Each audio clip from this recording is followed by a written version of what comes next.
Good morning. Welcome to the Rail Trail, Ashburnham. Maybe this time I ought to check out the rules of the road.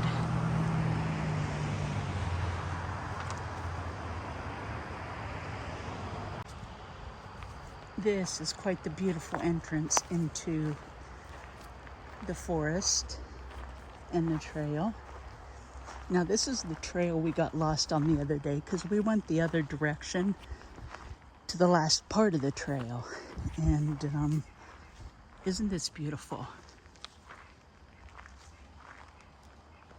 So this trail is only 1.3 miles, Ashburnham Rail Trail in Ashburnham, Massachusetts. So perfect day to be outside.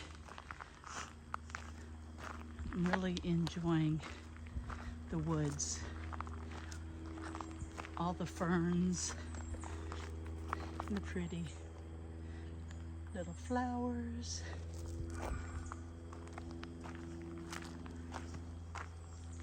Definitely something to enjoy. Wow, there's a lot of acorns falling today. I'm assuming acorns, there's a lot of little clicks in the woods. So cool. Of course, at times you expect to see animals, but it's not loud enough. I'm really shocked I don't see anybody on the trail today. But hey, I guess that's good. I get to enjoy it by myself.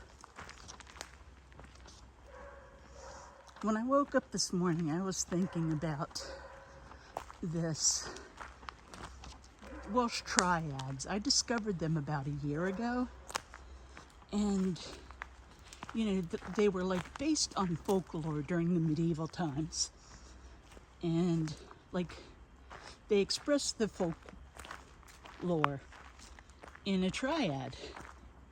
You know, they have three things that are based on a question that a person wants guidance on.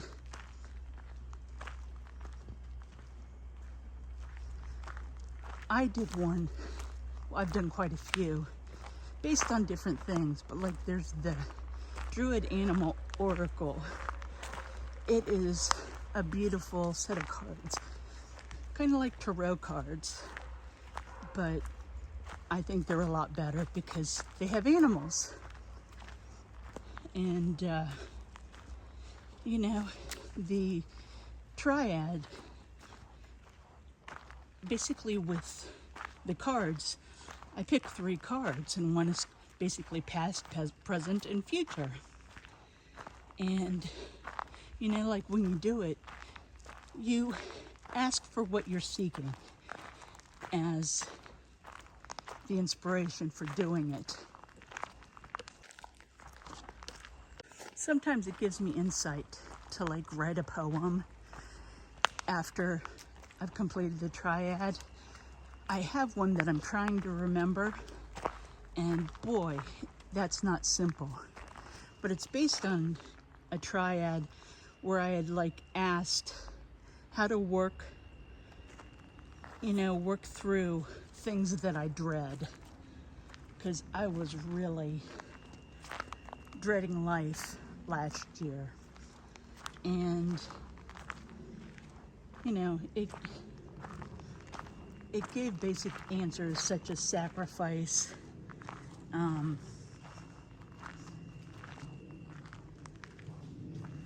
know, to follow my dreams, and you know, eventually it would help me complete what I needed to do that I was dreading. So hang on a second.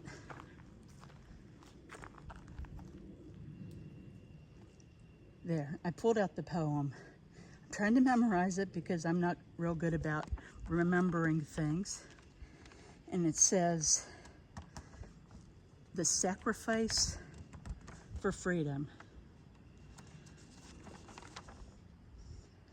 In the crucible's self-fire, change begins as sacrifice ignites the soul. It spins. Threefold the path to intellect's bright flame. Freedom blooms in hearts that bear no chain. So, you know, I've got to release those chains is what it boiled down to. And,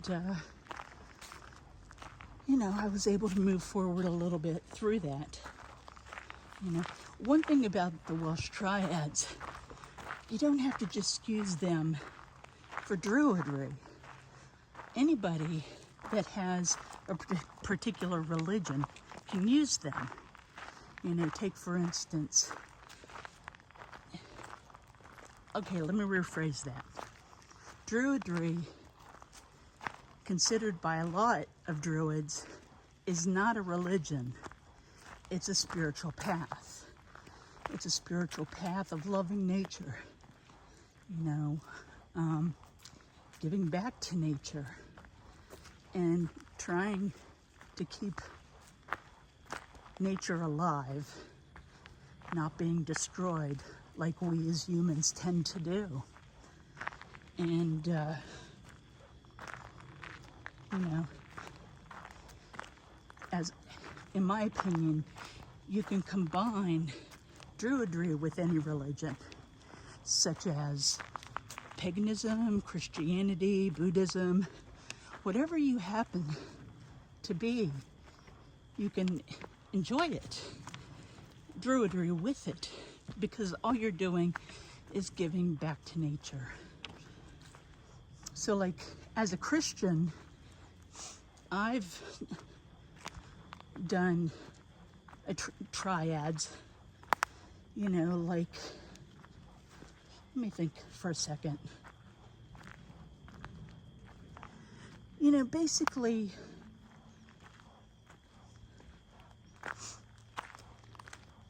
my spirituality does not mean that my faith in the Trinity and the death of Christ for my sins is impaired by druidry. You know, druidry is a spiritual path. It's not a religion. And as I said, granted, some people, you know, do consider it a pagan religion. However, many druids don't consider it as such, even though they do combine pagan religions, you know, such as witchcraft and Wicca, other goddess worship, things like that. But, you know, the positive thing about all druids is they're trying to give back to nature. They love trees.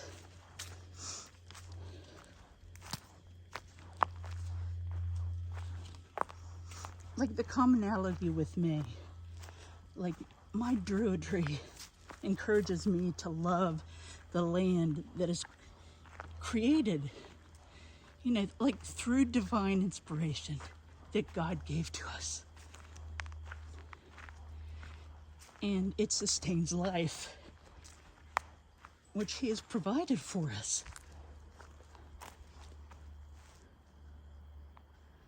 You know, like I try to respect the earth. It's what gives us food and shelter. But so many humans are destroying it. The damage to the parks, all of the mining, all of the fracking, all of the greed for oil. Capitalism, quite frankly, is evil.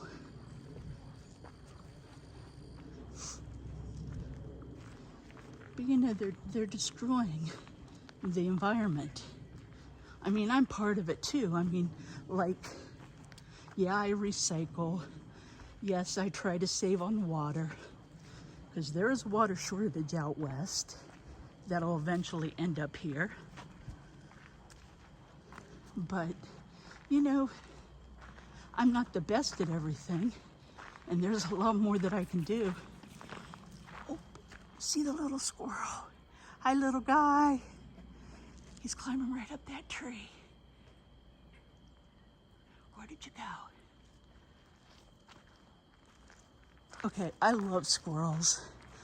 on a different topic than spirituality. When I was a kid, I grew up in an area that was absolutely beautiful. And we had so many critters around. And it makes me laugh because we had a gigantic garden that, Dad always had me take care of. And I absolutely loved it because I'd go weed it and eat all the strawberries. Yep, that's what kids do. Anyways, but we had a ton of squirrels and rabbits and all sorts of things in the area, and he would get so upset and angry, and I just laughed. But they built a big fence around the garden and tried keeping all animals out of it. My opinion is we should have just built a separate garden for them. But now here I am, 40 years later, planting my own gardens. And I get a little irritated at all the bunny rabbits that eat my lettuce and carrots, and they destroyed the growing squash plants this year. So it's kind of irritating, but that's what happens. Back to the whole spirituality thing.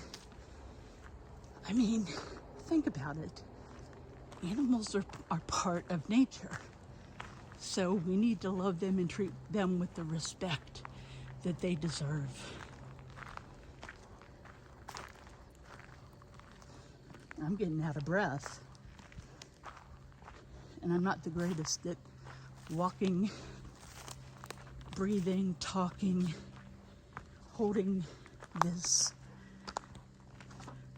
selfie stick. I always forget what it's called. But that's how it is.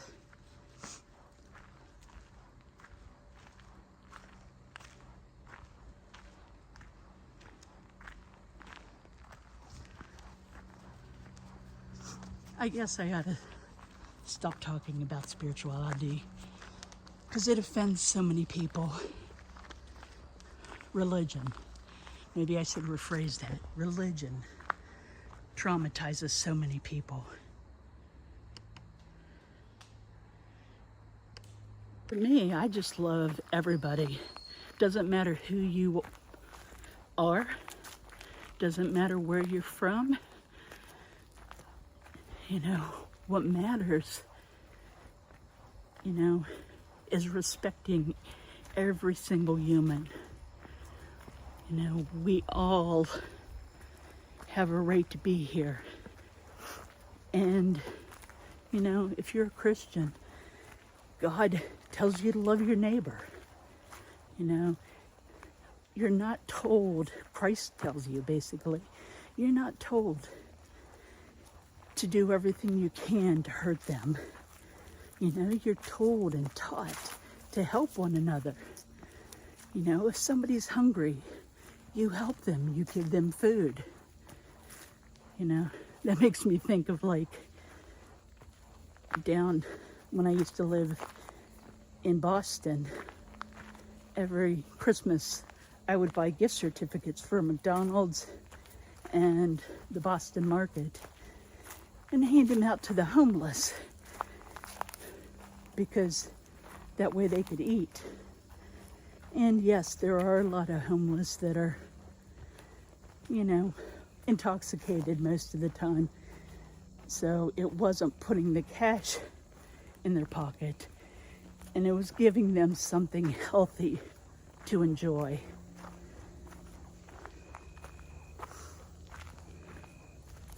I wish more people respected others in that way. I have a friend, Jen, that volunteers at a homeless shelter cooking meals, and I think that's just a wonderful, loving thing to do. But I'm a bit too antisocial to really do that. Okay. There's another road here. I can't tell if the path keeps going. It looks like it keeps going down. Guess I need to read the signs.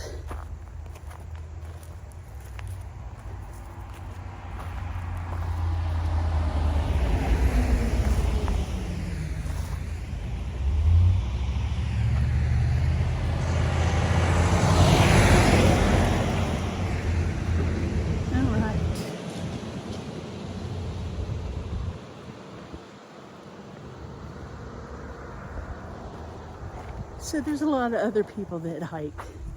What does everybody else think about when they're alone in the woods or just hiking in general?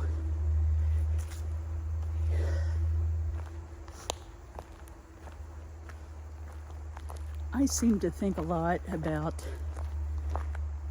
different things, like my purpose in life, and then what are my goals in life? How can I give back more to society? How can I lose weight? Is this trekking on rails to trails going to help me increase my stamina and my stability so I'm not constantly bruising myself and tripping? I think I have to laugh about it. You know, there's no reason not to. 18 years ago, I had an accident, spent a few days in a coma, and then a bunch of time recovering, you know, learning how to talk, learning how to walk. And I was lucky enough to be at a hospital and a state that kept me in physical therapy, occupational therapy, speech therapy, you know, for more than a year. And I wouldn't be where I am if I didn't live here, you know. Like, I know most places, like especially West Virginia, you know, people get a couple weeks of rehab and they're sent home, you know. They have, you know, the state mandated head injury provisions, but it does not compare to up here, you know. And the health care everywhere in the United States is in bad shape, but at least I live in Massachusetts and it has premier health care, and I don't fear, you know, going to a doctor and having one that's gonna, you know, hurt me, harm me. So, and I know that referrals are way easier to get.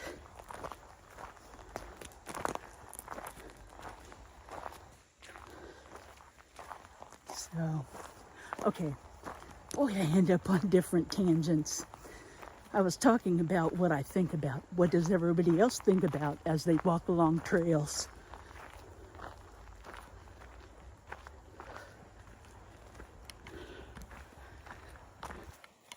This is kind of interesting. This is the other end of the rail trail, and you know, they have more information down here than they do the other end.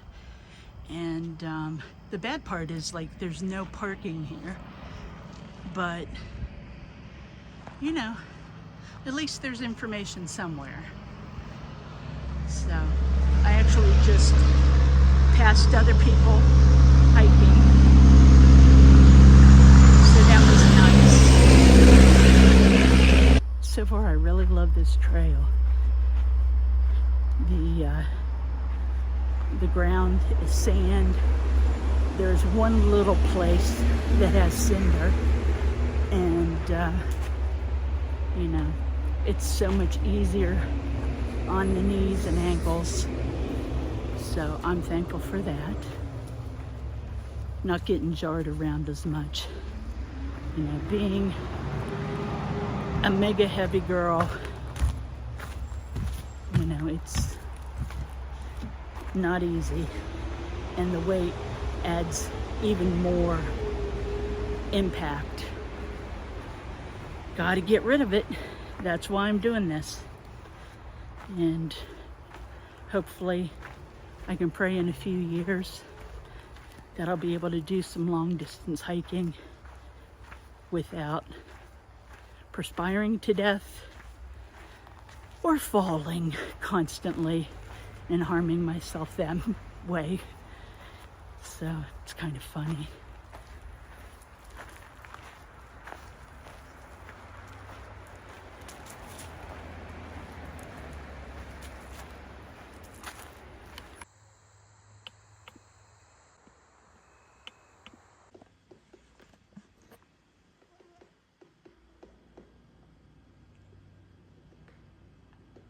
Trying to find the woodpecker. You can hear it banging against the trees, but I can't find it.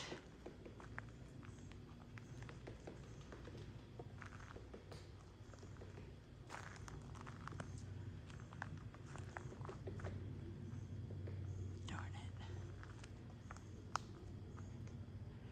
Okay. Well, right there's a dead tree. So I bet it's banging on that one. But where?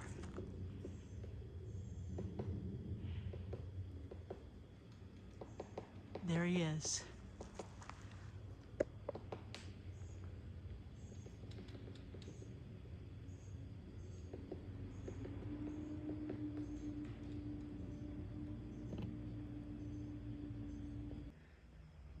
These are the first mushrooms I've seen today.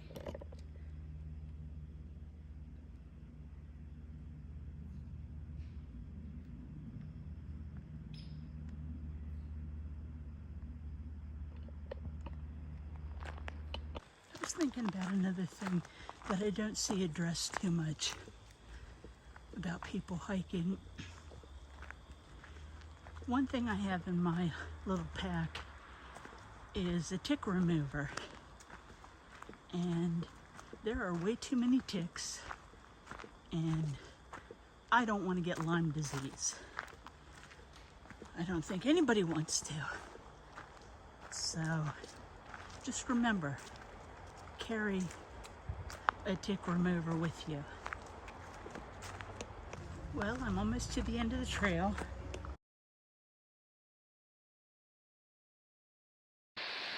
I apologize for that abrupt ending.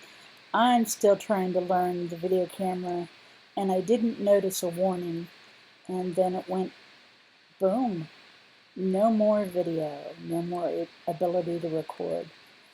So thank you for watching, and I will be back tomorrow.